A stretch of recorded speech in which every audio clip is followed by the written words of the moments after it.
Hello friends, welcome to this lecture. आज हम लोग यूपी बोर्ड क्लास 9 अध्याय 1 संख्या पद्धति का प्रश्नावली 1.1 सॉल्व करेंगे। इसके पहले हम लोग जो है संख्या पद्धति का जो है थ्योरिटिकल पार्ट कंप्लीट कर चुके हैं। अगर उन सब वीडियो को आप वॉच नहीं किए हो तो हमारी प्लेलिस्ट में जाकर के उन सब वीडियो को आप वॉच कर सकते हो। ठीक है, अब हम कल क्या सॉल्व करेंगे? प्रश्नावली 1.1। देखिए फर्स्ट नंबर क्वेश्चन क्या कह रहा है, क्या शून्य एक परिमेय संख्या है? ये बताना। शून्य मीन जीरो, जो जीरो है इरेशनल नंबर है, परिमेय संख्या है। क्या शून्य एक परिमेय संख्या है? क्या इसे आप पी बटे क्यू के रूप में लिख सकते हैं, जहां पी व क्यू क्या होना चाहिए? पूर्णांक होना चाहिए और Q is not equal zero. हम जो है फर्स्ट की क्लास में जो है आपको परिमेय संख्या की डेफिनेशन बताए थे, मतलब ऐसी संख्याएं जिसे हम P अपान क्यू के रूप में व्यक्त कर सकते हैं। किसमें? P अपान क्यू के रूप में व्यक्त कर सकते हैं और P व क्यू पूर्णांक होने चाहिए, Q is not equal zero से। तो इसका उत्तर आपको इसमें देना है। क्या लिखोगे? हाँ। क्या लिखोगे? हाँ। शून्य एक परिमेय संख्या है। शून्य एक परिमेय संख्या है। इसे हम P बटा क्यू के रूप में व्यक्त कर सकते हैं। व्यक्त कर सकते हैं जहां पर हमारा Q is not equal zero है। जैसे देखिएगा एग्जांपल, तो जीरो कह रहे हो तो जीरो कैसे होगा? परिमेय संख्या दिखाइए ना, तो देखो क्या हो जाएगा। 0.1 लिख सकते हैं ना, 0.1 लिख देंगे तो फिर ये क्या बन जाएगा? हमारा परिमेय संख्या बन जाएगा ना। मतलब कि जो हमारा Q है, Q के प्लेस पर कुछ भी नंबर लिख दे रहे हैं, तो जब उसको डिवाइड करेंगे, जीरो को जब 1 से डिवाइड करेंगे तो आंसर हमारा कितना आएगा? जीरो आएगा। तो मीन तो बात वही हुई ना। जैसे मान लीजिए जीरो इक्वल 0.1 लिखे, अब यहाँ पर और भी लिख सकते हैं, 0 इक्वल 0.3 भी लिख सकते हैं। अब 3 से 0 को डिवाइड करोगे आंसर कितना आएगा? जीरो ही आएगा। ठीक है, मतलब जो है Q के प्लेस पर n हो सकता है। n मीन जो है कोई नंबर आप ले सकते हो। ठीक, क्या कोई नंबर ले सकते हो। तो वही क्या है कि जीरो क्या है? आपकी परिमेय संख्या है। समझिए। सेकंड नंबर देखिएगा। सेकंड नंबर क्या कह रहा है? 3 और 4, 3 और 4 के बीच में 6 परिमेय संख्याएं ज्ञात कीजिए। ठीक है, 3 और 4 के बीच में 6 परिमेय संख्या ज्ञात करना है। तो पहले 3 और 4 को पहले परिमेय संख्या बनाइए। क्या बनाओगे? परिमेय संख्या। तो देखो, जब 3 को परिमेय संख्या बनाओगे कितना लिख दोगे? 3/1 लिख दोगे। और जब 4 को बनाओगे कितना लिखोगे? 4/1 लिख दोगे। ठीक है, अब ये हमारी परिमेय संख्या बन के रेडी है। ठीक है, अब क्या कह रहे हैं? 6 परिमेय संख्या बतानी है। तो 6 परिमेय संख्या बतानी है। अब 6 में पहले 1 ऐड कर लो, कितना हो जाएगा? 7 हो जाएगा। अब 7 से आपको न्यूमरेटर में मल्टीप्लाई, 7 से डिनोमिनेटर में मल्टीप्लाई करेंगे। देखो ध्यान से कैसे होगा। 3/1 मल्टीप्लाई 7 मल्टीप्लाई 7, देखो कितना हो जाएगा? 3 7 जा 21 हो गया, अपान 7 1 जा 7। 4/1 क्या बनेगा? मल्टीप्लाई 7 मल्टीप्लाई, देखिएगा 4/1 को क्या लिखेंगे? 4/1 मल्टीप्लाई 7 मल्टीप्लाई 7। तो 4 7 जा 28, 7 1 जा 7। अब देखिए 21/7 और 28/7, 28/7 कितना?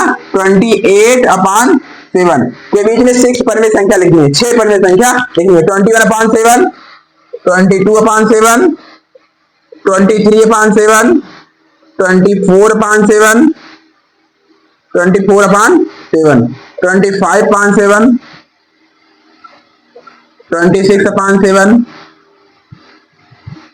26/7, 26/7। आगे क्या लिखेंगे? 27/7, 28/7। अब देखिए जो लिखा है 21/7, ये तो हमारा यही नंबर है ना, 3/1 है। ये 28/7 लिखा है, ये कौन सा नंबर हमारा? ये 4/1 है। ठीक, 21/7 कौन सा नंबर है? 3/1 है। और 28/7 4/1 है। ठीक है, अब इसके पीछे देखिए कितने परिमेय है? 6 परिमेय है। 1 2 3 4 5 6, 6 परिमेय संख्या हो गए। ठीक है, समझ गए? I hope you are understand and focus next question. अब थर्ड नंबर क्वेश्चन देखिए क्या कह रहा है। 3/5 और 4/5 के बीच में 5 परिमेय संख्या बताइए। कितनी परिमेय संख्या बताइए? 5 परिमेय संख्या बताइए। तो ऐसे लिख लीजिए 3/5 और कितना लिख लोगे? 4/5। अब देखो इसमें मल्टीप्लाई किससे करेंगे? कितनी परिमेय संख्या बतानी है? 5 परिमेय संख्या में। तो 5 में 1 ऐड कर दिए, कितना हो जाएगा? 6। तो किससे मल्टीप्लाई करेंगे? 6 से मल्टीप्लाई करेंगे। तो कितना हो जाएगा? 3/5 मल्टीप्लाई 6 मल्टीप्लाई 6। तो ये कितना हो जाएगा? 3 6 जा 18 अपॉन 5 6 जा 30। अब देखिए 4/5 में भी 6 से मल्टीप्लाई कर देंगे। 4 6 जा 24, 5 6 जा 30। अब देखिए 18/30 लिख देंगे। उसके बाद 19/30, 20/30, 21/30, 22/30, 23/30, 24/30। ठीक है, अब देखिए यहां पर जो 18/30 लिखा है इसको किस प्लेस पे लिखे थे? 3/5 प्लेस पे लिखे थे ना। जो 18/30 है इसको किस प्लेस पे लिखे थे? 3/5 के प्लेस पे लिखे थे। और जो 24/30 है इसको 4/5 के प्लेस पे लिखे थे। किस पर? 4/5 के प्लेस पर। अब इन दोनों के बीच में कितनी परिमेय संख्या बतानी थी? 5। अब देखिए 1 2 3 4 5, कितनी परिमेय संख्या हो गई? 5 परिमेय संख्या हो गई, मतलब 5 परिमेय संख्या हो गई। ठीक है, समझिए?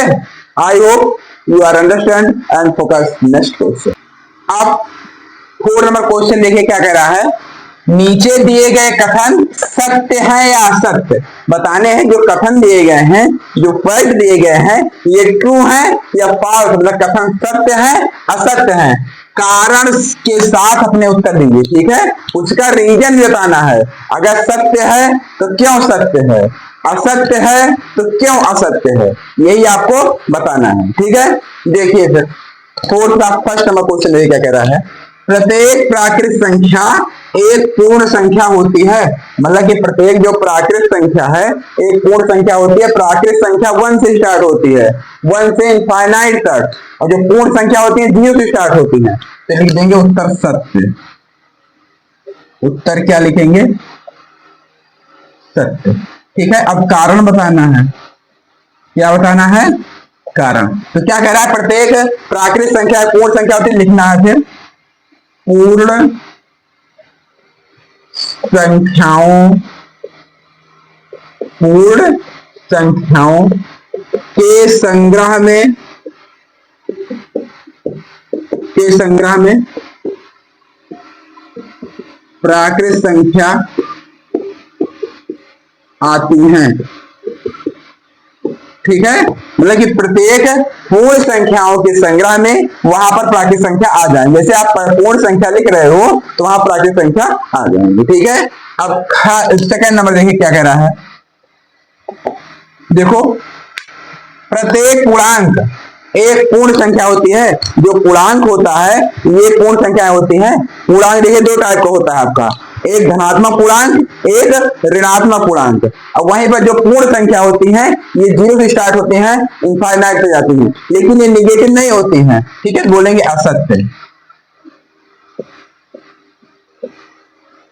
अब क्यों असत्य? कारण लिखिए। तो कारण बता दीजिएगा। पूर्णांक धनात्मक व ऋणात्मक, धनात्मक व ऋणात्मक दोनों होते हैं। दोनों होते हैं तथा पूर्ण संख्याएं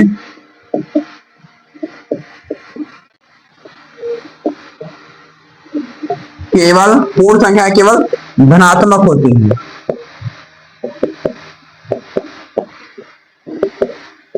ठीक है। अगर वो ऋणात्मक हो गई तब वो आपका बन जाएगा पूर्णांक, पूर्ण संख्या नहीं रह जाएगी। ठीक है, अगर धनात्मक बन रही है तब आपका क्या है, वो पूर्ण संख्या है। ठीक है, थर्ड नंबर देखिए क्या कह रहा है।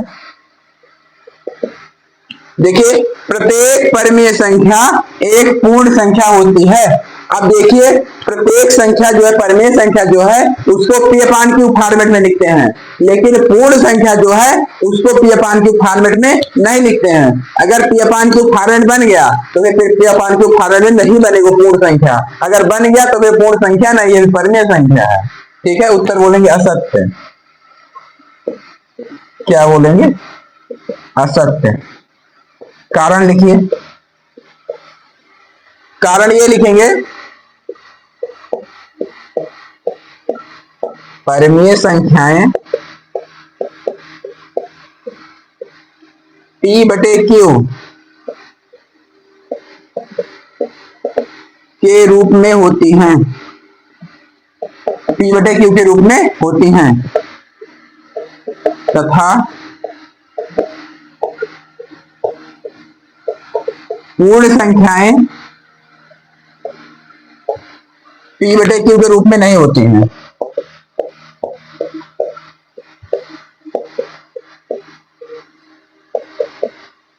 P बटे Q के रूप में नहीं होती हैं, समझ गए ना?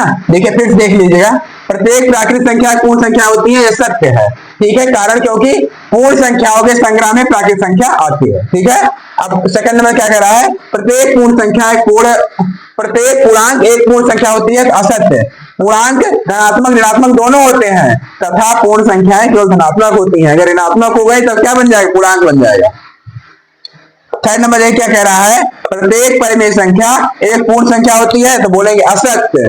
क्यों? परिमेय संख्या पी अपान क्यू के रूप में होती हैं, तथा पूर्ण संख्याएं पी अपान क्यू के रूप में नहीं होती हैं। I hope you are understand. आप लोग या वो समझ गए होंगे या सब क्वेश्चन समझ गए होंगे। इस एक्सरसाइज को आप बहुत अच्छे से समझ गए होंगे। अब हम आपको नेक्स्ट वीडियो में मिलेंगे, तब तक के लिए बाय बाय।